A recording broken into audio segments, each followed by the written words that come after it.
alur identifikasi, asesmen, dan penetapan.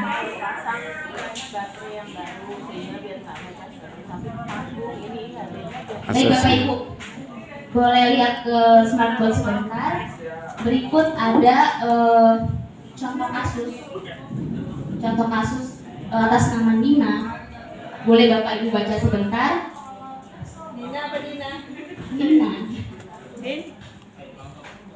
Nina anak Ibu Nisa bukan? Betul, PDBK itu apa sih kekurangan-kekurangan yang dimiliki oleh PDBK tersebut, sehingga apa sih yang perlu dilakukan oleh kita sebagai guru untuk memenuhi kebutuhan belajar PDBK.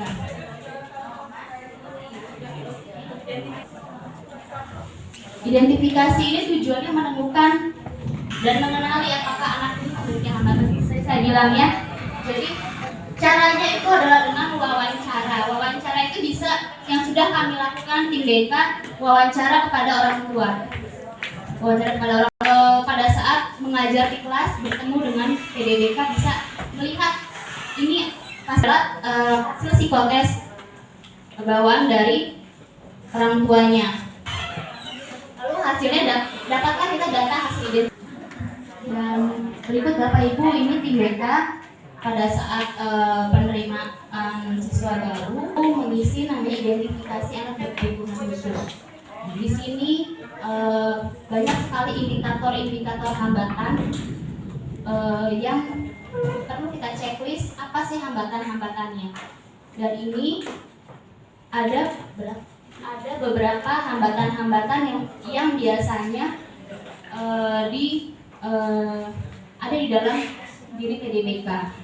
Ini biasanya diisi oleh tim BK, jadi Bapak Ibu biasanya tinggal menerima hasil dari form identifikasi ini. Kami yang mengolah form identifikasi ini.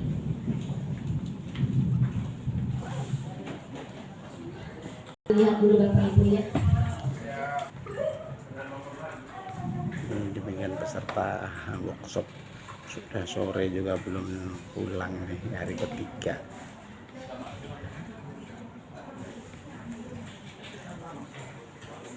Tadi sudah kita lakukan asesmen, tadi form tadi sudah diisi, yang menghasilkan namanya PPI.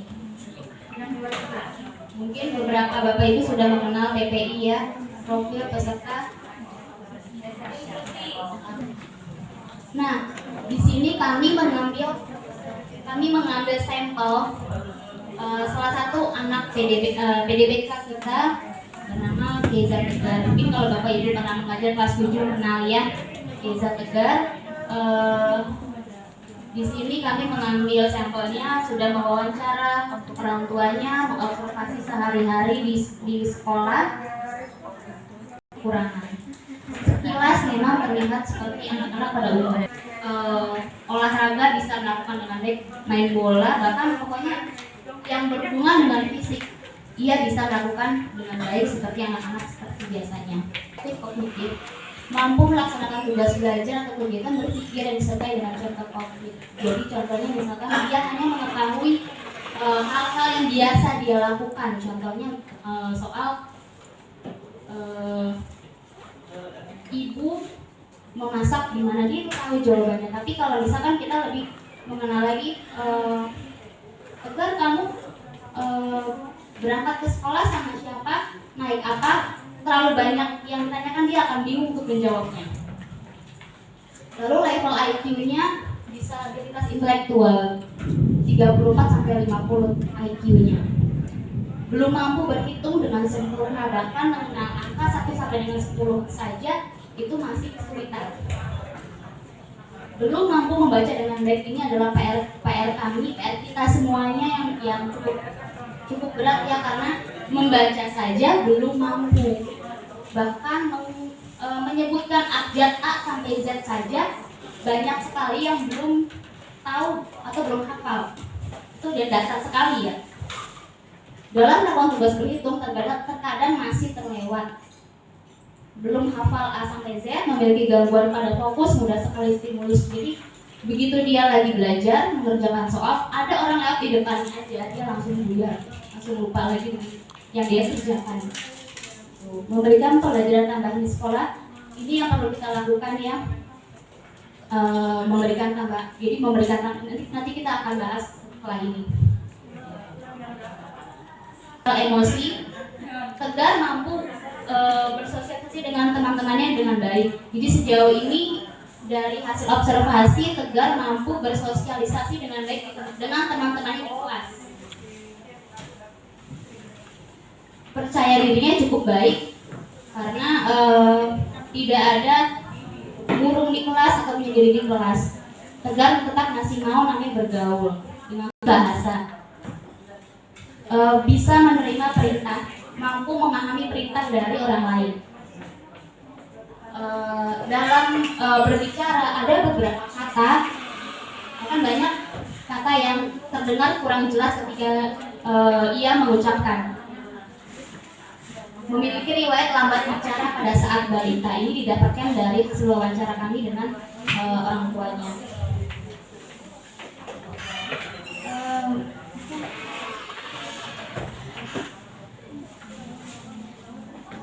Nah, dari hasil PPI ini Bapak Ibu, tadi kan sudah yang pertama identifikasi, assessment ini menghasilkan PPI, dan PPI ini kita harapkan kita bisa menghasilkan RPP modifikasi. RPP modifikasi yang sekiranya kita semua harus memiliki. Dan di sini kami menggunakan sampel RPP atau modul dari seni budaya. Pada hari. Nah, jadi ini contoh RPP yang nanti Bapak Ibu harus lengkapi ya, Bu Vivi ya. Jadi ini kami mengambil sampel dari pelajaran seni budaya.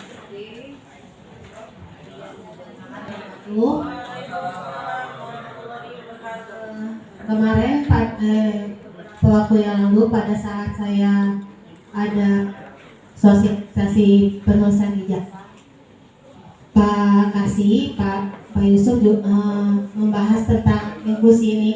Jadi sebenarnya inklusi ini bukan hanya tugas guru BK. Jadi siswa-siswa ini dia merupakan tugas kita bersama. Mulai sekarang terutama saya ataupun guru-guru yang lain, tolong diberikan misalnya Keza ini setara dengan pelajaran kelas berapa. Mereka di kelas kita sudah ada soal ataupun yang bisa dikerjakan oleh mereka. Memang seperti itu ya.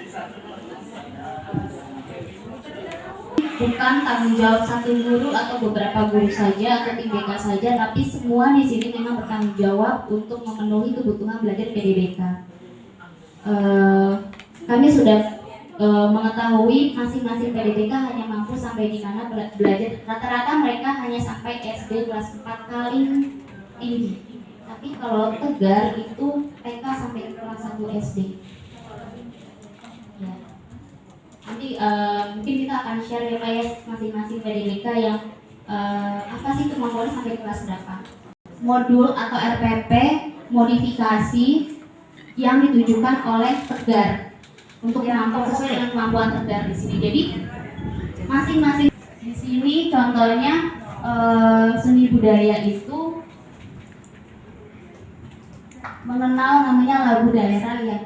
Nah kalau Tegar aja tidak bisa membaca, itu sulit untuk mengingat mengingat itu sulit sekali untuk bisa memahami atau menghafal lagu-lagu daerah. Jadi paling tidak dia mengetahui do sampai do tinggi lagi itu sudah cukup. Juga dengan materi-materi lainnya, jadi tujuan utamanya jangan supaya anak PDBK ini mendapatkan nilai bagus, tapi tujuannya adalah untuk mereka bisa bina diri. Itu adalah tujuan utamanya, bina diri, bisa mandiri semuanya sendiri. Bahkan jadi kalau untuk tujuannya dapat nilai bagus itu nggak bisa, karena memang itu bukan itu goalsnya. Seperti gitu ya untuk Tegar. Jadi paling nggak 1 tambah 1 sama dengan berapa? Oh, itu Itu dasar banget ya. Tapi memang seperti itu memang yang dibutuhkan oleh PDBK kita. gitu. Kalau misalkan bahasa Inggris simple past kan atau itu turunkan lagi bobotnya, kata-kata benda gitu yang ada gambarnya, ada gambar matahari, bahasa Inggrisnya apa. Mengenai inklusi, bahan kita menjadi lebih baik, jadi kita bisa mempunyai administrasi sekolah inklusi dan juga bisa menerima dan melayani PDDK dengan baik. Sebelumnya tidak ada yang ingin ditanyakan Bapak Ibu? Demikian untuk mengikuti paparan dari Ada yang bertanya. Jadi di sini identifikasi kita akan membuat modul aja berkebutuhan khusus ABK. Tadi seperti yang tadi saya sudah paparkan bahwa satu saja perbedaan suatu proses yang berbeda, misalnya dalam konten atau isi berdasarkan gaya belajar atau prosesnya yang dikelompokkan berdasarkan gaya belajar atau asal usul atau lingkungan, atau satu lagi produk. Yang paling gampang sih produk ya, produk yang paling gampang. Tapi nggak apa-apa, kita coba satu saja untuk yang reguler, anak-anak yang biasa itu dengan entah konten, proses ataupun produk. Contohnya atau produk. Yang kedua adalah pembelajaran untuk PDDK. Jadi kalau di sini yang merah ini adalah untuk PDDK-nya, ya, hasil pencapaian untuk PDDK, sedangkan untuk ke bawah aja. Kalau misalnya yang berdiferensiasi itu yang mana? Misalnya di sini, nah ini. Di sini hasil informasi yang didapat oleh masing-masing kelompok dapat dirangkum dalam bentuk pilihan PowerPoint, video atau table, mind mapping dan sebagainya. Produk, ya. Jadi contoh satu aja di RPP kita, ya. Jadi besok kita akan berikan drive-nya dari hasil modul ajar yang tadi Bu Popi dan Pak Eko sampaikan, itu ditambahkan dengan pencapaian atau modifikasi dari anak PDDK dan pembelajaran yang berdiferensiasi. Paham? Ada yang mau bertanya? Kita sudah punya, itu dimodifikasi saja. Ditambahin kalau yang PDDK itu warnanya merah, ya. Kalau yang diferensiasi itu terserah mau di blok juga boleh, gitu. Jadi biar ada perbedaannya. Kita coba mulai berubah sedikit saja, ya. Sedikit berubah itu akan lebih baik daripada tidak berubah sama sekali. Mungkin hanya ini dari kami. Ya. Buat juga atau tidak, tidak perlu dibuat Bu Lulu. Ya, Bu Lulu hanya cukup menambahkan penyesuaian pencapaian pada RPP yang sudah Bu Lulu buat. Lalu acuannya dari mana? Acuannya adalah dari PPI yang telah tim BK buat praktik aja. Ya, jadi kalau yang matematika mungkin acuannya nanti bisa dilihat daripada aspek kognitifnya, daripada aspek kemampuan berhitung matematiknya. Begitu ya Bu Lulu, gitu. Lalu mungkin nanti Pak Topik misalnya dengan guru PJ ini acuannya mungkin lebih kepada aspek sensori motorik. Oke, itu ya Pak Topik ya, gitu. Jadi harusnya berenang 1 meter mungkin ya mungkin penyesuaiannya hanya bisa main air, maaf ya, gitu. Itu sudah menjadi cukup. Apaan? Ulang lagi, ulang. Asik. Cukup sekian, terima kasih.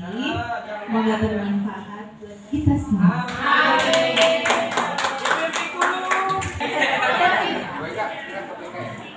Alhamdulillah pada kesempatan kali ini dari awal sampai akhir dan ada beberapa materi akan saya ulas kembali. Beberapa materi, yang pertama materi KM, yang kedua materi modul ajar dilanjutkan dengan merancang pembelajaran TP, ATP, KKTP. Kemudian ada materi PMM dari Pak Akbar, ya, yang tadi dari Bu Popi Zulana Batubara SPD MM dan Bapak Ekonomi Polusi SPD GR. Kemudian dilanjutkan dengan materi ya, kemudian TSPDM didampingi dengan tim dari BK. Kita membaca hamdalah bersama-sama. Alhamdulillahirobbilalamin. Mudah-mudahan ilmu yang disampaikan menjadi berkah, menjadi wawasan tambahan di kita semua. Amin ya Allah ya Rabbal alamin. Dan bagi yang menyampaikan diberikan pahala Allah yang berlipat ganda dan menjadi amal jariah untuk nanti bekal di yaumil kiamat. Amin ya Allah ya Rabbal alamin. Kurang lebihnya mohon maaf. Wallahul muwaffiq ila aqwamit. Assalamualaikum warahmatullahi wabarakatuh. Waalaikumsalam warahmatullahi wabarakatuh. Alhamdulillah, demikian workshop Oke, ketiga. informasi